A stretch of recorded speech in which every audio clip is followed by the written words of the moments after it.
Welcome boys to the new video. Today we are going to talk about the indicator that changed my life. Okay, so let's get into it. Okay, so if you know the way we look at the breakout structure or the way you learned about breakout structure on YouTube, I'm pretty sure, is basically just a candle close above a high. For example, this is high and this candle closed above it, so this would be a breakout structure to the upside. Okay.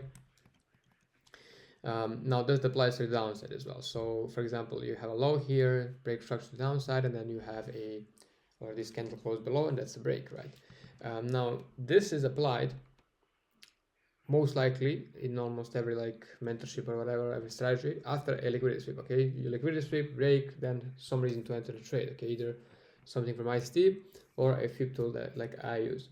Okay, but now what can make it more precise? Because as you know, sometimes let's say price, let's say this. Okay, so this is boom, London low gets swept, boom, price creates a break structure, boom, and whatever the reason is, either like this order block or something you look at, or the way I look at fib is like this. Okay, boom, break, this is where I would enter and I will stop that. Okay, so most of the times this happens. Okay, you get that break structure and then you get stopped out. Why? Well, the reason is because this is not the real break structure. Okay, so now how do you actually figure out the break structure? Okay, how do you know which one to take, which one is the right one? Because there's always many times where this happens. Okay, you get stopped out and then the real move happens or something like that. Okay, that's pretty common in this area. For example, maybe this move to the upside was some sweep of liquidity, break structure right here or right here. Yeah, this one would be the one. You have one fair value gap, order blocks, fib tool, I would say, and then you get stopped out here. Okay, so obviously you have to have some structure behind the trades, the reason why we're selling or buying. But how to know when there is a real break structure or a false break structure, how to know which one is the real one? Okay, so this will help you a lot in this. Okay, so the indicator I'm talking about is fractals, is this one by Rachel T. And what it does is it's basically, okay, it marks out every significant highs and lows. Okay, so significant highs and lows is what it marks. For example, you can see here there was no fractal right here. Okay, so the only way to be correct about the break structures is you use this indicator and it's going to show you which one is significant, high and low, and you're only going to use the breakout structures that you have those significant, that are significant, right? So that have a fractal.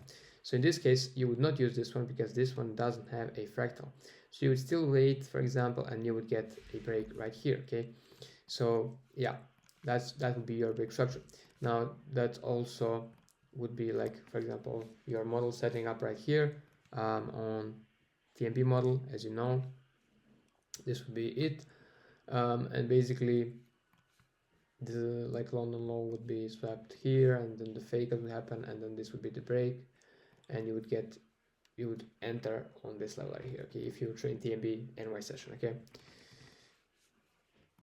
Okay, but now this doesn't only help you in ways like this, when you're looking only at the 5 minute and you're waiting for the break structure to enter a trade. It can also help you when you are looking at the 4-hour time frame. For example, for bias, you don't have to look for the most recent break as we do it.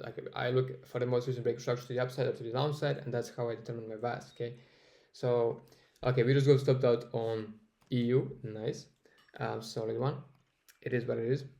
Okay, what I was talking about is when you are looking at the bias right here, we use the motion break structure to the upside or to the downside to determine whether we are going to sell or buy today. And now it will be a lot more complicated if you have only the highs and lows without the fractals. Okay, it would be, you would count a lot more break structures that you shouldn't have counted because they're not as significant. When you turn it on, it becomes a lot more clear, and it's now significant. You can see which highs and lows are significant enough for you to count your break structure. So this helps a lot because it will basically give you the correct, like it's more like stable that way, you know, in the long term, if you want to look at significant highs and lows. Okay, so this is what we do, and this is the this is the only indicator we use in TMB, and this is all we use it for. Okay, so for 4-hour bias and for 5-minute break structure. Okay, so basically that's it. That this is the indicator we use every single day, and it's one of the key parts in our model, and it keeps us profitable, guys. Okay, so if you want to learn the whole TMB model, send me a DM. This will be it for this video. All I wanted to do is explain what like indicator we use in TMB, just to make clear on that.